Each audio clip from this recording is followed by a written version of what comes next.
Hello friends, welcome back my YouTube channel DINDI में। दोस्तों, आज के इस वीडियो लेक्चर में हम जानेंगे मेंडल लॉ में यूज़ होने वाले कुछ इंपॉर्टेंट वर्ड्स के बारे में। इन वर्ड से एग्जाम में कुछ क्वेश्चंस बनते हैं, उन्हीं के बारे में हम पूरी स्टडी करेंगे। साथ ही साथ जब आप मेंडल के लॉ को सॉल्व करेंगे या फिर हाइब्रिडाइजेशन, तो उसमें भी ये क्वेश्चन काफ़ी ज़्यादा इंपॉर्टेंट है। अगर इन पॉइंट्स के बारे में आपको मालूम है तो आपको कोई दिक्कत नहीं होने वाली मेंडल लॉ को सॉल्व करने में। आइए देखते हैं। जैसे फ्रेंड्स, सबसे इंपॉर्टेंट जो क्वेश्चन है एग्जाम पॉइंट ऑफ व्यू से, वो है जीनोटाइप और फिनोटाइप के। एक्चुअल में जीनोटाइप और फिनोटाइप क्या है? जीनोटाइप को आप जीन प्रारूप हिंदी में बोलते हैं और फिनोटाइप को आप दृश्य प्रारूप बोलते हैं। तो पहले हम सारे वर्ड्स को देख लेते हैं। जीनोटाइप है हमारे पास, फिनोटाइप है, एलील्स है, होमोजाइगस है, हेट्रोजाइगस है, और लास्ट में हमने दो अलग से रखा है, डोमिनेंट और रिसेसिव। आइए हम शुरू से देखते हैं इन एक्चुअल में ये वर्ड्स क्या है हमारे। जीनोटाइप फ्रेंड्स क्या होता है? जीनोटाइप का मतलब होता है फ्रेंड्स ऐसे लक्षण जो हमें जीन्स के थ्रू देखने के लिए मिले। मान लीजिए एक प्लांट है, तो उस प्लांट के बाहर से जो चीज़ें आप देख रहे हैं, एक्चुअल में वो जैसे बाहर आप देख रहे हैं प्लांट में स्टेम देख सकते हैं, आप उसकी लीफ देख सकते हैं, फ्लावर देख सकते हैं, फ्रूट्स देख सकते हैं, लेकिन प्लांट्स के एक्चुअल में अंदर क्या हो रहा है, उसके जीन्स को, उसके सेल्स को आप नहीं देख सकते। तो जो चीज़ें आप प्लांट्स की नहीं देख सकते उसी को आप बोलते हैं जीनोटाइप।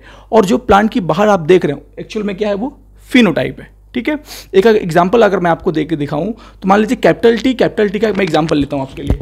मान लीजिए कैपिटल टी है, ये कैपिटल टी है, दो कैपिटल टी है, तो दोनों कैपिटल टी क्या है? ये जीन्स है एक्चुअल में। ये क्या है? जीन्स। इसके पास दो एलील्स छुपे हुए हैं। कितने एलील्स हैं? दो एलील्स, और ये एक जीन है।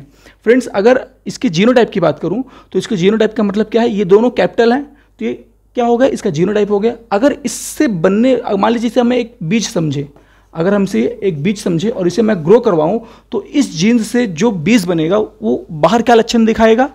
लंबा पौधा। ये लंबेपन का साइन है ना, तो जो लंबापन है प्लांट का वो फिनोटाइप कैरेक्टर हो गया। और इसी चीज़ को जो मेंडल में हम बार बार कैपिटल टी लिखते हैं, जो सातों विपर्यासी लक्षण होते हैं उनमें जो हम सिंबल बनाते हैं, एक्चुअल में वो सिंबल क्या है? एलील्स हैं। एलील्स को आगे जाकर जो जॉनसन नामक साइंटिस्ट है उसने जीन्स कहा था। आइए और देखते हैं।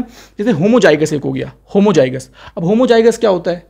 होमोजाइगस अगर आप समझ लेंगे तो आपको ऑटोमेटिक हेट्रोजाइगस के बारे में आइडिया हो जाएगा। तो होमोजाइगस क्या होता है फ्रेंड्स? जो हम कैरेक्टर लिखते हैं फ्रेंड्स, जैसे सिंबल बनाते हैं किसी भी कैरेक्टर्स का, चाहे वो तने के मटर के पौधे की लंबाई हो, चाहे उसकी बीज का रंग हो, फली का रंग हो, फली की आकृति हो, बीज की आकृति हो, वो सब में जो हम कैरेक्टर बनाते हैं फ्रेंड्स, एक्चुअल में जैसे मान लीजिए हमने तने की लंबाई ले लिया, तने की लंबाई में हम एक डोमिनेंट कैरेक्टर बनाते हैं, कैपिटल लेटर से शो करते हैं, और एक रिसेसिव पेरेंट बनाते हैं बौनेपन के लिए। तो ये जो हम दोनों एलील्स देख रहे हैं आप, ये एक जीन्स हो गया, ये एक जीन्स हो गया, और एक जीन्स के दोनों एलील्स जो हैं कैसे हैं?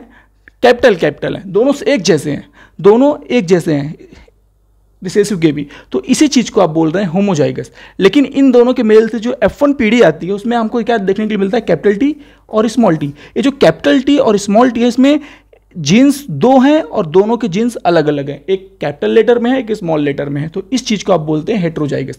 होमोजाइगस में दोनों एलील्स जो होंगे समान होंगे, और हेट्रोजाइगस में दोनों एलील्स जो होंगे अलग अलग होंगे। अब लास्ट में हमारे पास क्या बचा? ये हमारे पास है डोमिनेंट और रिसेसिव। ये जो डोमिनेंट होता है फ्रेंड्स, जब भी आप किसी ट्रेट के कैरेक्टर की सिंबल्स को बनाते हैं सातों विपर्यासी लक्षण के, तो उसमें आप कैपिटल लेटर को डोमिनेंट के साथ यूज करते हैं और स्मॉल लेटर को रिसेसिव पेरेंट के साथ यूज करते हैं। प्रभावीजनक और अप्रभावीजनक जिसे आप बोलते हैं, ये दोनों चीज़ें यूज होंगी मेंडल लॉ के एक्सपेरिमेंट को समझाने के लिए। तो आज हमने बस छोटी सी आपको आइडिया दिया है मेंडल लॉ के कीवर्ड्स के बारे में। Thank you for watching.